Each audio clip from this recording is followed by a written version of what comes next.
Imagine sitting in a dimly lit room with a stack of books by your side, your laptop filled with bookmarked courses, your phone buzzing with reminders of the countless opportunities waiting for you to learn. And yet, you feel heavy, not because the knowledge is unreachable, but because time keeps slipping like sand between your fingers. This is the first truth of every learning journey. Time is both the soil and the thief. If you do not master how to use it, it masters you. The Stoics knew this better than anyone. Seneca, in his essay on the shortness of life, reminds us, it is not that we have a short time to live, but that we waste a lot of it. To accelerate learning, therefore, is not first a matter of speed, but of honesty. It begins with facing the brutal reality of how much of your day dissolves in distraction, in trivial conversations, in the endless cycle of entertainment that neither nourishes nor strengthens the mind. When we talk about accelerating our learning, most people imagine secret techniques, mental tricks, or exotic strategies that give them an edge. But what Marcus Aurelius would say is that the greatest acceleration comes not from speed, but from subtraction. What slows us down is not lack of genius, but excess of noise. When a mind is split between many shallow pursuits, it cannot descend deep into wisdom. The student who truly advances is not the one who studies 10 hours distracted, but the one who spends 1 hour in pure presence, holding the thought as if it were a flame he must protect against the wind. This kind of focus does not multiply time, but it transforms it. A single concentrated session can be worth more than a month of scattered effort. That is why the first step in any learning journey, if you want to move faster, is not to run harder, but to cut away what steals your attention. You do not accelerate by pressing the gas, you accelerate by releasing the brakes. There is also the question of why. The Stoics always return to this, clarity of purpose. If you do not know why you learn, you will crawl.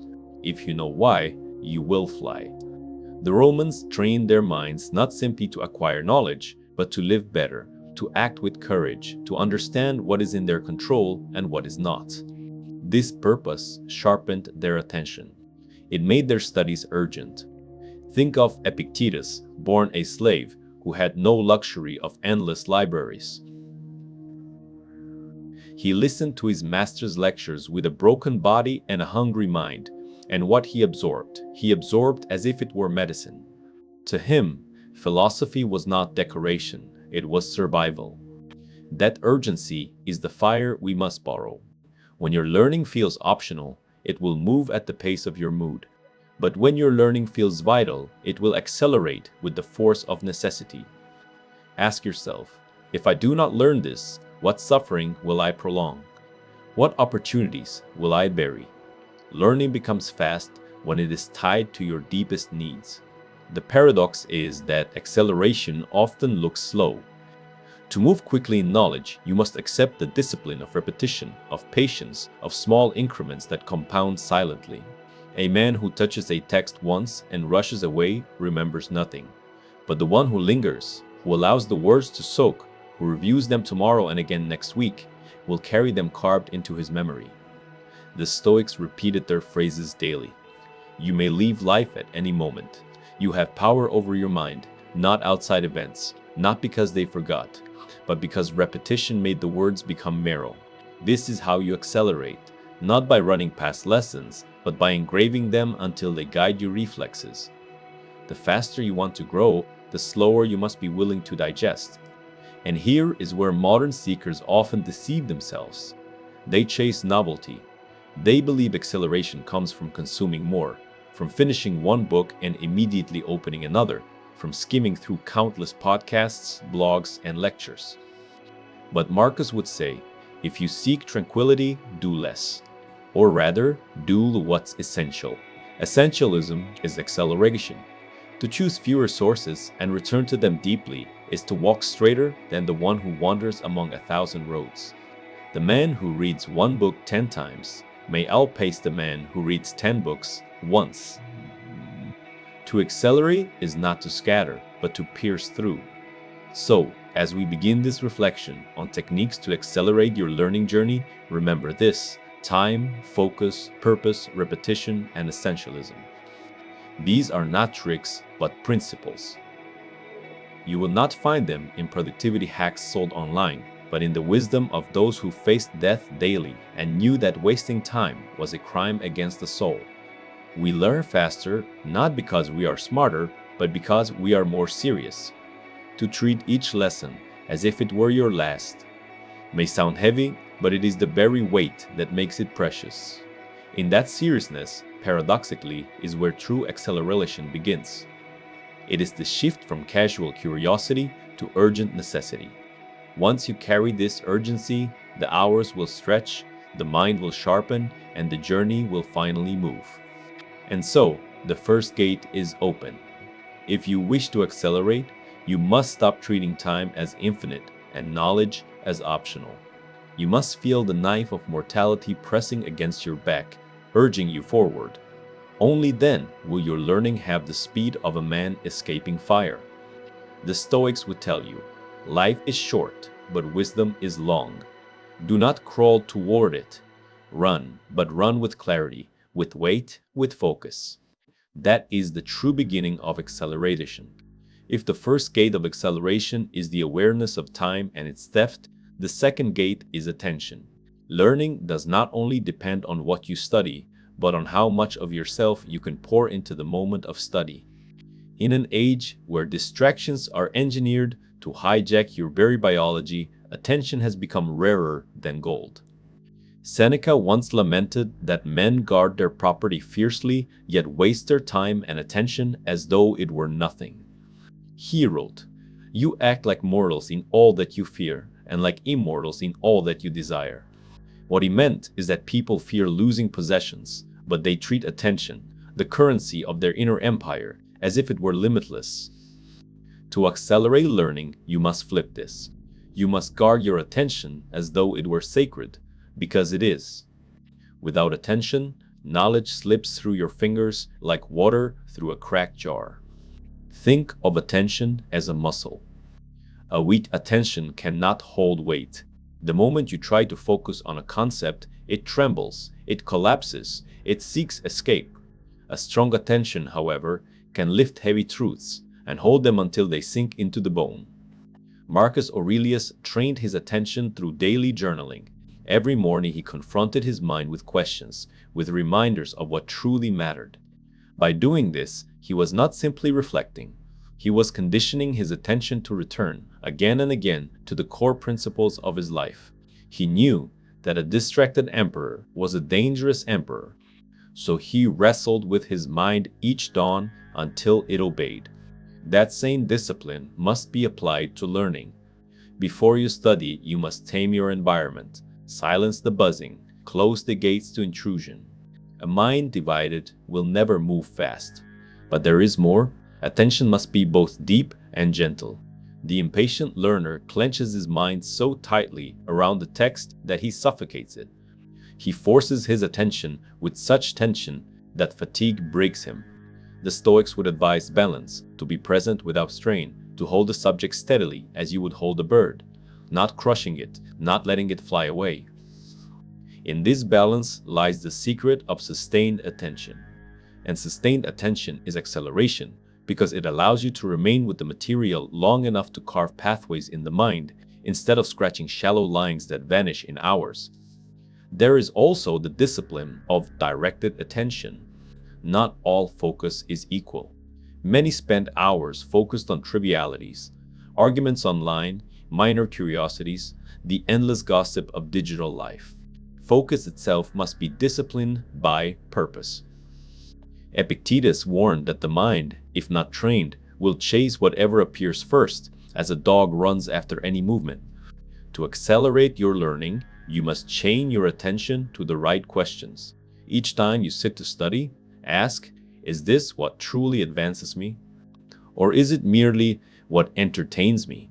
To answer honestly is to accelerate, to avoid the trap of busyness disguised as learning. Attention also requires recovery. Just as the Stoics practiced daily pauses, moments to breathe, to walk, to reflect, you too must learn that the mind cannot sprint endlessly. Even Marcus Aurelius, emperor of the known world, admitted that the mind becomes foggy without rest. He counseled himself to retreat within, to that fortress of the mind where clarity can be restored. In practical terms, this means alternating focus with rest, study with reflection, input with silence. Many believe rest is wasted time, but in reality, rest consolidates memory. The brain rewires during pauses. Without them, you may accumulate information, but it will not be yours. You will carry it like a bag you never open. With pauses, the knowledge rearranges itself into order, into structure, into true understanding. So, if you want to accelerate your learning, do not only ask how long you study, but how attentively. Protect your environment. Direct your focus. Balance tension with ease. Allow pauses to consolidate. These are not small details. They are the difference between speed and stagnation. Think of a man rowing with frantic strokes but constantly veering off course, compared to the man who rows steadily but keeps his eyes fixed on the horizon. The second arrives first, not because he is stronger, but because his attention is disciplined. Here lies the paradox of the Stoic method. What feels slow in the moment? Silencing distractions, focusing deeply, resting intentionally creates speed over time. It is like sharpening a blade before battle. The man who rushes without sharpening believes he is saving time, but in the fight, his dull blade costs him everything. The man who prepares with attention, though delayed, cuts through his obstacles swiftly. Your learning is the same. Guard your attention, sharpen it, and your progress will cut through months of wasted motion. Remember what Epictetus said, "You become what you give your attention to." If your attention is fractured, your learning will be fractured. If your attention is whole, your learning will be whole. And wholeness moves with speed. So, the second gate stands before you. To accelerate, you must first learn to truly see. For only the attentive eye learns quickly. The distracted one stumbles forever. There is an old truth that makes modern learners uncomfortable. To truly learn, you must repeat.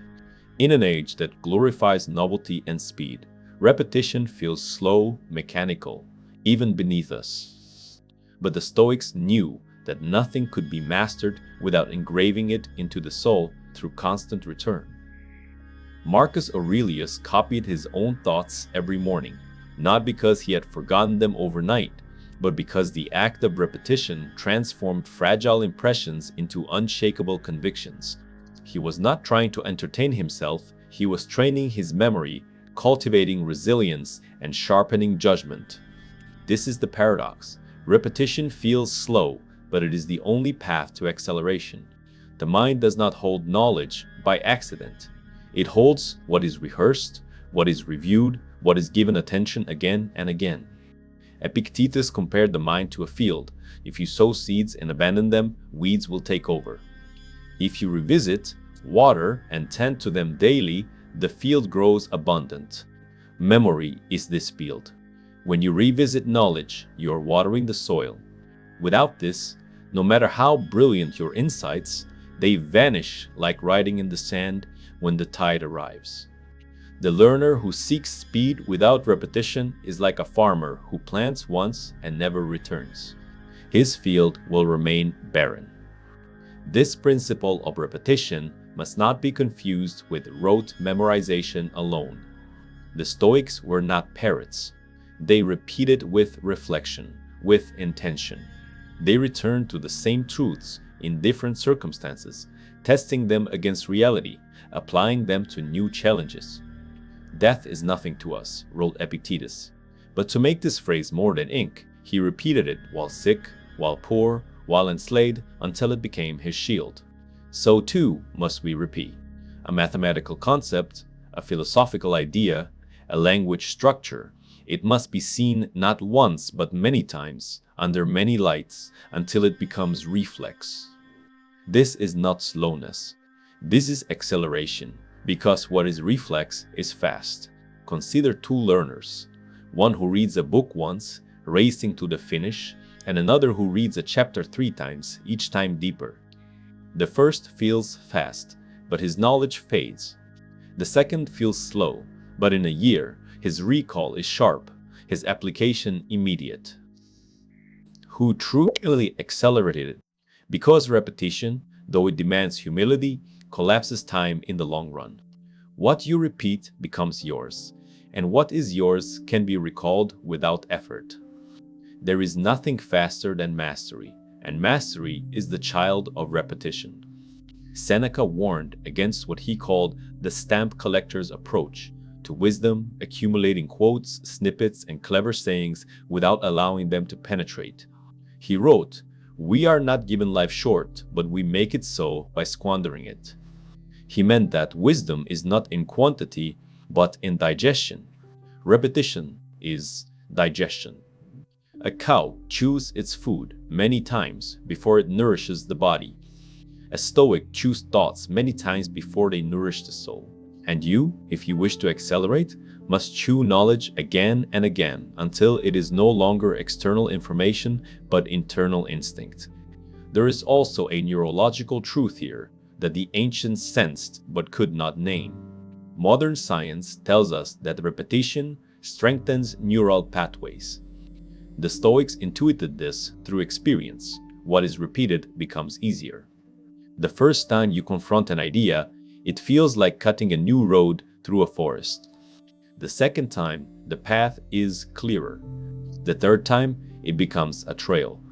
After many returns, it becomes a highway. And once it is a highway, you can travel it quickly, effortlessly, without hesitation. This is how repetition accelerates. It builds highways in the mind where once there were only thickets.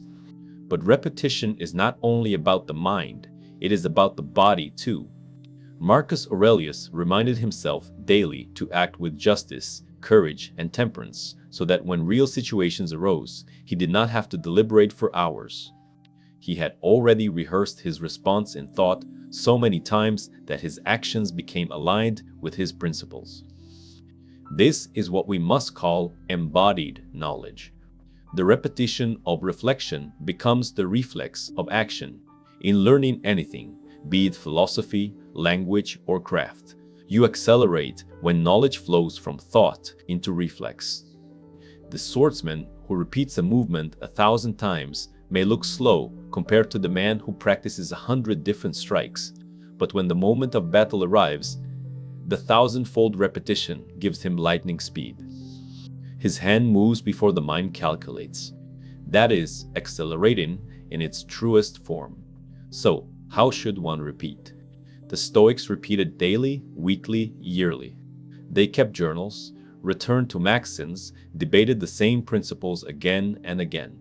They knew that forgetting is natural, and therefore remembering must be intentional. You too must create cycles of review. After a day, after a week, after a month, return. Each time you do, the knowledge digs deeper roots. Eventually, it becomes part of your mental architecture. Without these cycles, your mind is a house built on sand. With them, it is a fortress built on stone. And there is something else. Repetition is not only about the material you choose, but about the self you wish to become. Every time you repeat, you are not just revisiting words.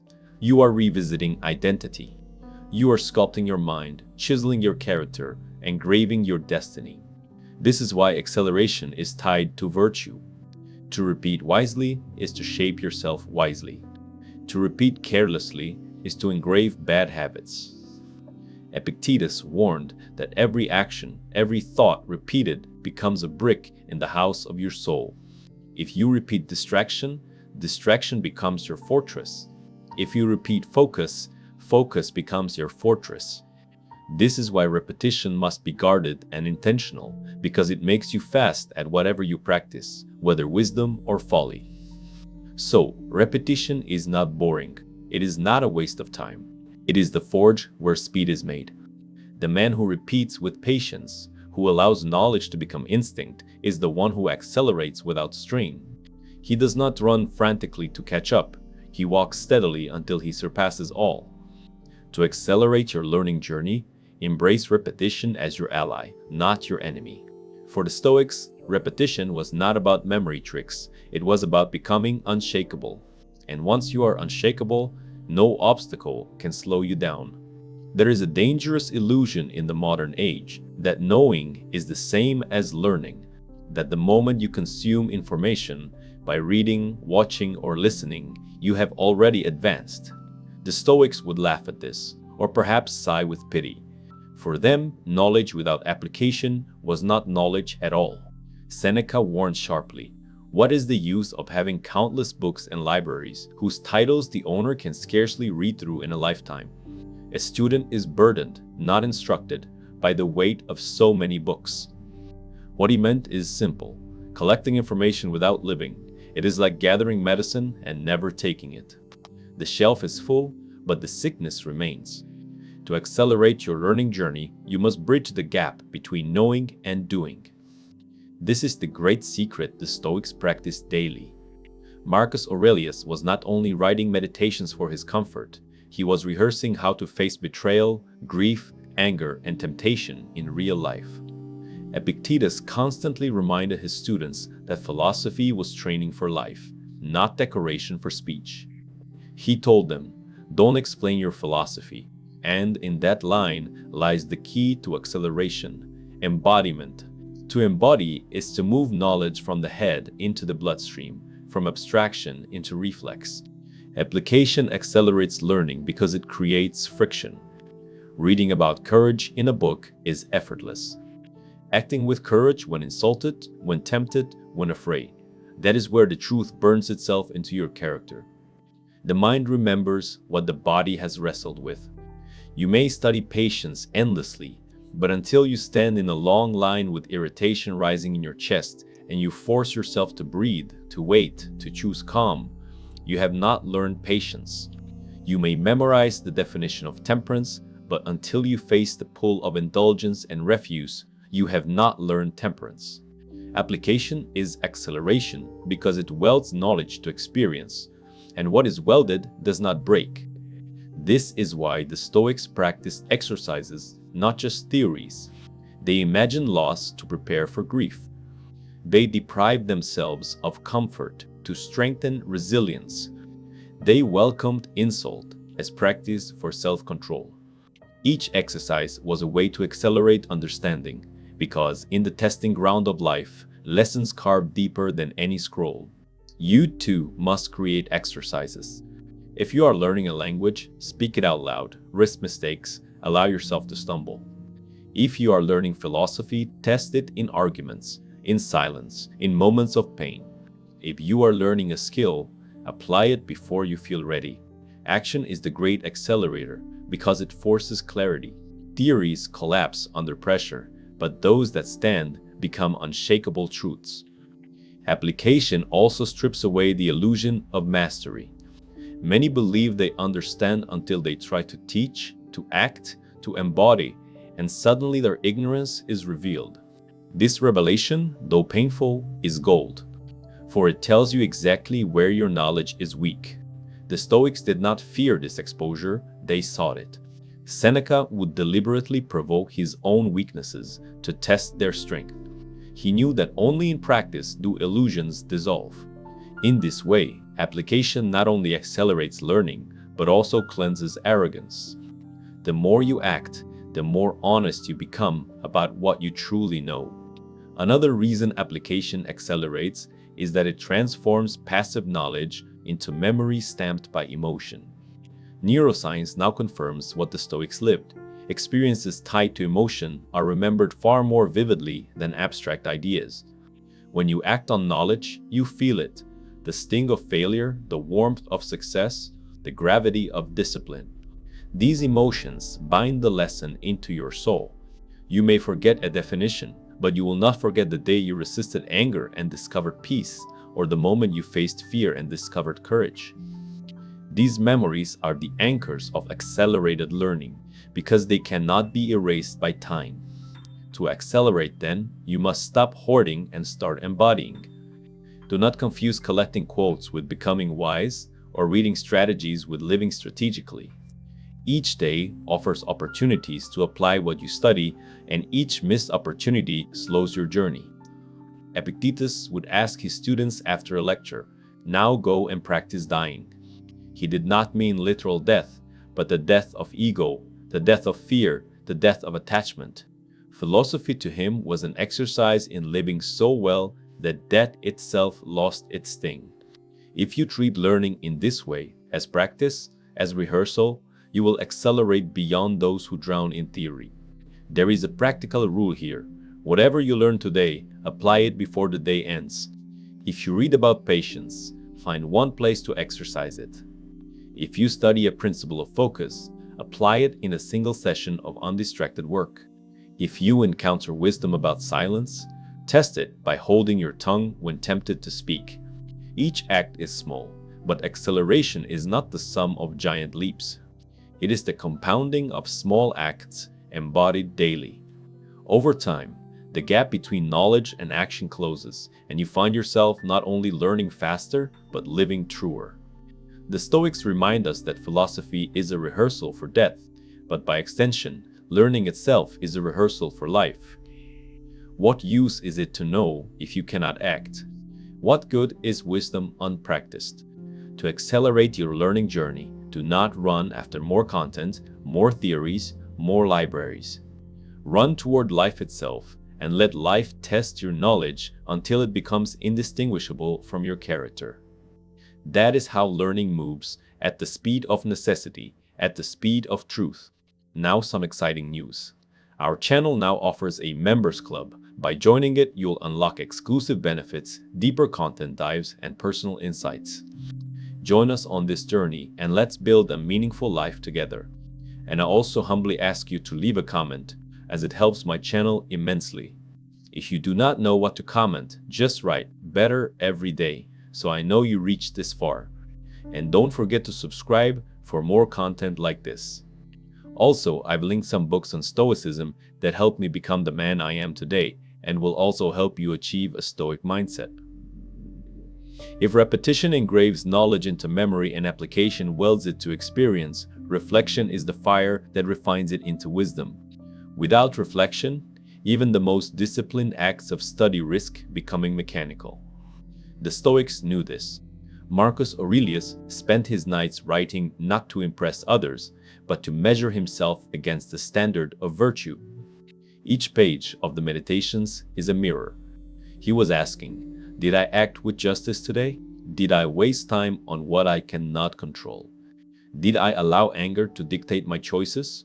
In this nightly ritual, he transformed scattered experiences into lessons, random impressions into coherent philosophy.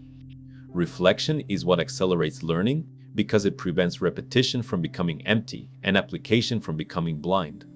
To reflect is to pause and ask, what did I truly learn today? The human mind is eager to move forward, to consume more, to feel the thrill of novelty. But in this chase, we often lose what we just acquired. Seneca warned of this when he criticized those who wander through books like tourists, never staying long enough to become citizens of wisdom. He said, "Everywhere means nowhere." Reflection anchors you. It forces you to sit with a single lesson until it yields its marrow. Without this anchoring, your journey becomes fast in appearance, but shallow in truth. Reflection is not only about asking questions, it is about organizing the chaos of experience. Each day bombards you with impressions, conversations, frustrations, small victories, temptations, distractions. If you do not filter and arrange them, they rot into noise. Reflection is the act of sorting. What was trivial? What was essential? What was aligned with virtue? What betrayed it? By doing this, you accelerate because you no longer carry dead weight into tomorrow. You move lighter, clearer, sharper. Epictetus trained his students in reflection by constantly challenging them. When something happens, do not say, "I lost it," but "I returned it." This small shift, he insisted, turned pain into understanding. Reflection in this sense is not passive rumination, but active reinterpretation. It is taking an event, an insult, a loss, a failure, and reframing it as material for growth. This reframing accelerates learning because it extracts wisdom from what others discard.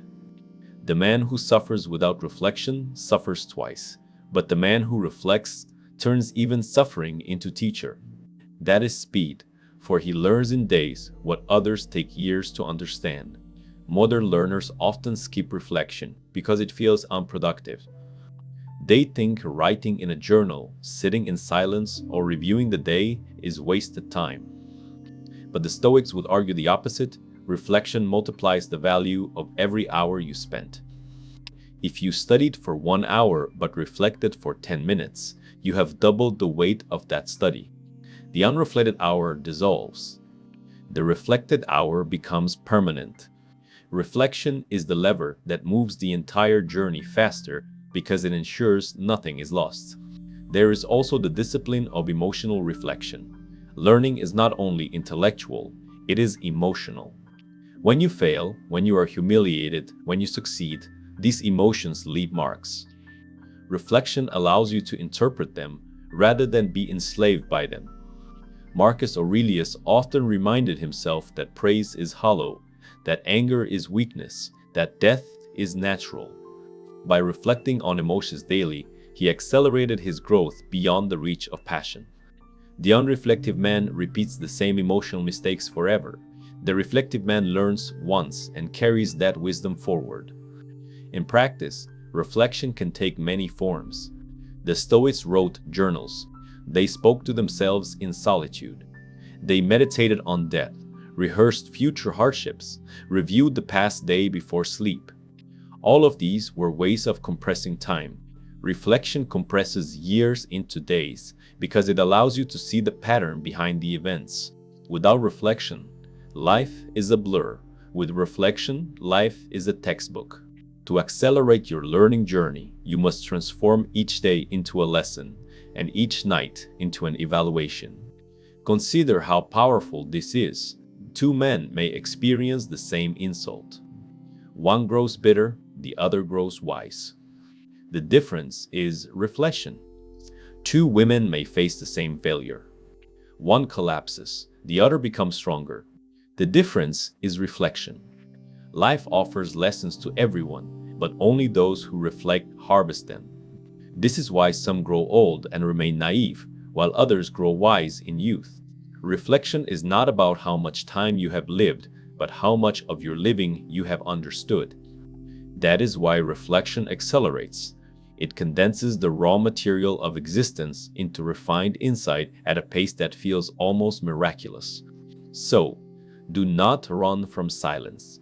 Do not despise the quiet hour when you sit with your thoughts. That silence is where acceleration is born.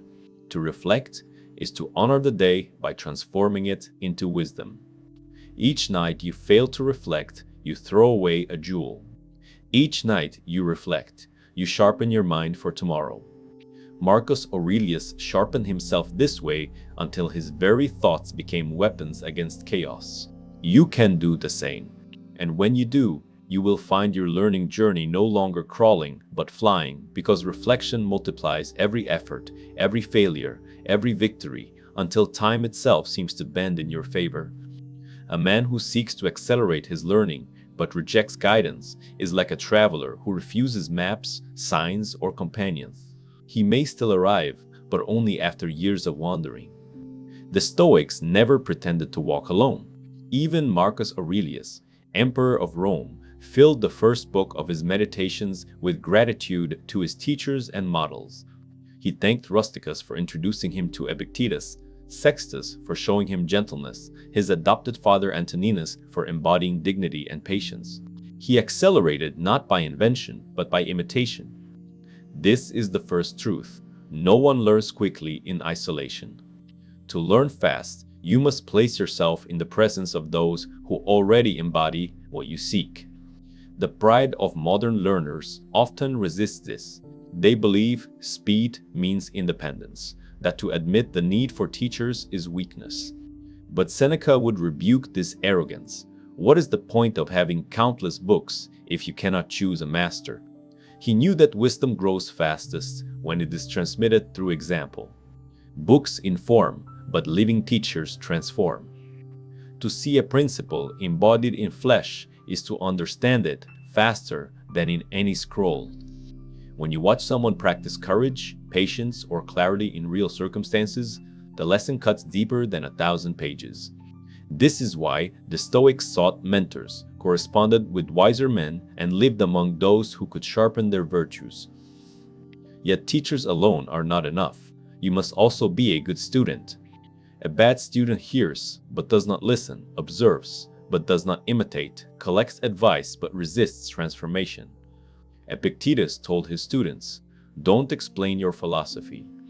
But he also warned them, "You cannot learn what you think you already know." This is the humility required for acceleration. To sit before a teacher, whether living or dead, and admit ignorance. To say, "Show me where I am blind." The faster you drop pride, the faster you learn. Pride drags the feet. Humility sharpens the pace. There is another layer, models. Teachers may instruct, but models inspire. You may never meet Marcus Aurelius, but you can model his discipline. You may never hear Epictetus' voice, but you can imitate his courage. To accelerate, you must collect models, the way a sculptor collects statues to study. Each model shows you what is possible, what must be carved into your own life. When you ask, "What would Marcus do in this situation? What would Epictetus say here?" you accelerate because you borrow centuries of wisdom in a single moment. You compress time by standing on their shoulders. Modern learners forget this power. They treat teachers as content creators to be consumed and discarded. But the Stoics treated teachers as examples to be lived with daily. Seneca carried Epicurus' sayings in his pocket, though he was not an Epicurean, because he believed even rivals could serve as teachers. "The wise man is open to all truth," he wrote. To accelerate learning, you must drop the tribalism of schools and embrace wisdom wherever it shines. Your teachers may be philosophers, scientists, friends, or even enemies, anyone who exposes your weakness and sharpens your strength. Consider how this works in practice. Imagine you are trying to learn patience. Alone, you may struggle for years, blind to your failures. But under a teacher who embodies calm, you see instantly what patience looks like in the storm. You adjust. You advance. This is acceleration not by effort, but by proximity.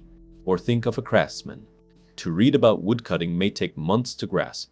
To watch a master carve for 1 hour may teach more than a library.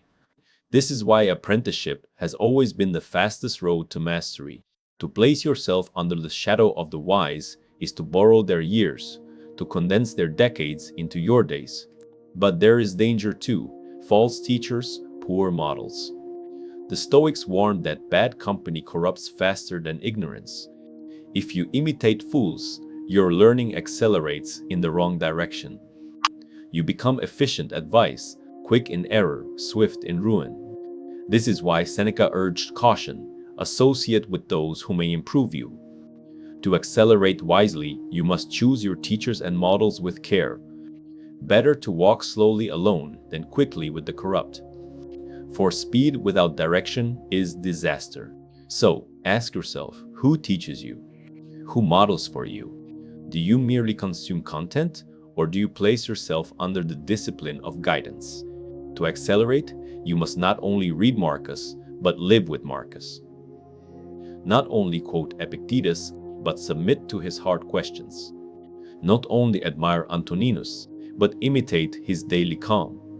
This is acceleration by embodiment of others' strength. The learner who embraces this moves not by inches, but by leagues. He does in a decade what others fail to do in a lifetime. The Stoics remind us, wisdom is not solitary genius, but a chain. We inherit light from those before us, and we pass it on.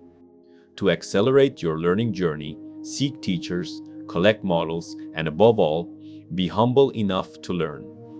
For humility, more than intelligence, is the true engine of speed. Every learner, at some point, is seduced by shortcuts. We crave rapid mastery, the illusion that wisdom can be downloaded, that skill can be hacked. But the Stoics knew that any road worth walking is long, and that the only true shortcut is endurance. Marcus Aurelius reminded himself, if you are distressed by anything external, the pain is not due to the thing itself, but to your estimate of it. And this you have the power to revoke at any moment. Applied to learning, the pain of slowness, the frustration of difficulty, the discouragement of delay, they are not caused by the material itself, but by our impatience with the process. To accelerate learning, paradoxically, you must learn to endure its slowness. Consider a man lifting weights. If he expects progress after a single day, he will despair. If he embraces the long grind, he will grow strong without noticing. Learning is the same. It bends not to frantic desperation, but to steady endurance. Epictetus reminded his students, no great thing is created suddenly. He was not discouraging them, he was liberating them. For when you accept that mastery is slow, you stop wasting energy in resentment, and you channel it into steady work. And steady work, when unbroken, always outpaces erratic bursts. Endurance is acceleration because it sustains momentum when others quit. Endurance also transforms the way you handle failure. Many learners stall because they treat failure as evidence of inadequacy. The Stoics flipped this. Failure is evidence of engagement. Seneca said, difficulties strengthen the mind as labor does the body. Each failure is resistance, and resistance builds strength. If you endure through failure, you accelerate, because every error sharpens understanding. The man who endures 10 failures learns more quickly than the man who avoids one. Endurance turns mistakes into stepping stones, while impatience turns them into walls. There is also the matter of seasons. Every learner experiences plateaus, those stretches where progress feels invisible. The impatient despair, the enduring persist. Marcus wrote that nature works in rhythms. Trees grow slowly, rivers carve valleys over centuries. If nature itself endures time, why do we expect instant results? To accelerate, you must learn to trust the invisible work beneath the surface. Seeds germinate unseen before they sprout. Your mind, too, is germinating knowledge even when you do not perceive it. Endurance keeps you walking until the harvest arrives. Endurance, however, is not mere stubbornness. It is intelligent persistence. It is knowing when to rest, when to adjust, when to pause and reflect without abandoning the road. Epictetus scolded those who push themselves blindly. First say to yourself what you would be, then do what you have to do. Endurance accelerates when it is guided by clarity of purpose. Without purpose, endurance becomes self-punishment. With purpose, endurance becomes transformation. This long road also reveals another truth: comparison is poison. The impatient learner looks sideways, measuring himself against others, and despairs. But the Stoics remind us, your journey is your own. Do not waste the remainder of your life in thoughts about others, Marcus warned. If you endure with your own path, you accelerate naturally. If you constantly compare, you stumble. Endurance is acceleration, precisely because it frees you from envy and anchors you in consistency. Imagine two students. One sprints at the start, dazzled by the idea of speed, but collapses after the first obstacle. The other walks steadily, endures failures, trusts the process. A decade later, the walker has surpassed the sprinter, not because he was faster, but because he never stopped. This is the Stoic secret. Acceleration is not measured in days, but in decades. The one who endures will always arrive before the one who burns out. So, if you wish to accelerate your learning, do not beg for shortcuts. Embrace the long road. Build endurance like a muscle until difficulty itself becomes your teacher. Reframe failure as progress, plateaus as seasons, time as ally. The Stoics did not become wise overnight. Their greatness was forged in years of patient endurance, in the steady rehearsal of principles, in the daily grind of self-mastery. And if you endure in the same way, you too will move faster than you imagine. because nothing accelerates like a will that refuses to stop. We have walked through gates of time: attention, repetition, application, reflection, and endurance. We have spoken of teachers and models, of the long road and the hidden strength of patience. And now, as the circle closes, we see the paradox revealed. The Stoic does not pursue speed, and yet he becomes fast. The Stoic does not chase hacks, yet he advances with clarity. But if happiness depends on our judgments and choices, then the weight falls upon us. Because true acceleration in learning is not about rushing, it is about aligning your life with principles that remove friction. The man who wastes time, scatters attention, neglects repetition, avoids application, despises reflection, and abandons endurance is slowed by 1,000 invisible chains. The man who honors these disciplines walks freely, and his freedom feels like speed. Marcus Aurelius would remind us, if you are pained by external things, it is not they that disturb you, but your own judgment about them. And it is in your power to wipe out that judgment now. Learning, too, is shaped by judgment. When you believe it must be rushed, you create tension. When you believe it must be endured, you create space. In that space, paradoxically, your pace accelerates. You move with gravity, not anxiety. You move with conviction, not desperation. Speed that is born of desperation burns out. Speed that is born of discipline endures. The Stoics never aimed at knowledge as ornament. They sought wisdom as armor. Seneca insisted that philosophy was not for show, but for life. Philosophy teaches us to act, not to speak. To accelerate your learning, you must carry the same seriousness. Ask not, how quickly can I consume this? But how deeply can I live this? For depth creates reflex, and reflex is the truest form of speed. A mind that knows but hesitates is slow. A mind that has digested and embodied is swift. And here lies the final convergence. Wisdom and speed are not separate. To grow wise is to move swiftly past confusion, swiftly past illusion, swiftly past error. A wise man wastes no time debating what is not in his control. He sees clearly, chooses firmly, acts decisively. That is speed. The unwise man stumbles for years in circles. The wise man advances directly. This is why the Stoic path, though it looks slow, is the fastest road of all. So, if you wish to accelerate your learning journey, abandon the obsession with shortcuts. Embrace the ancient practices. Guard your time.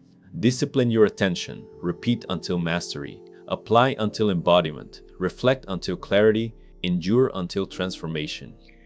Seek teachers, collect models, imitate the wise, and refuse to abandon the long road. Do these not once, but daily, until they become the marrow of your life. Then, without even noticing, you will have accelerated.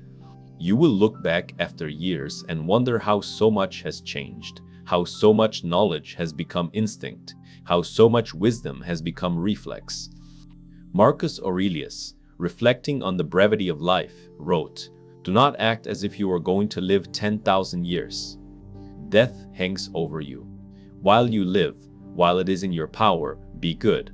To learn is not merely to collect ideas, but to prepare the soul for the weight of existence. Life is short and learning is long. But if you live with urgency and endurance, if you treat each lesson as essential, then you compress years into moments and your journey becomes swift. The greatest acceleration is not speed of consumption, but clarity of living. And so, the Stoic leaves us with this paradox.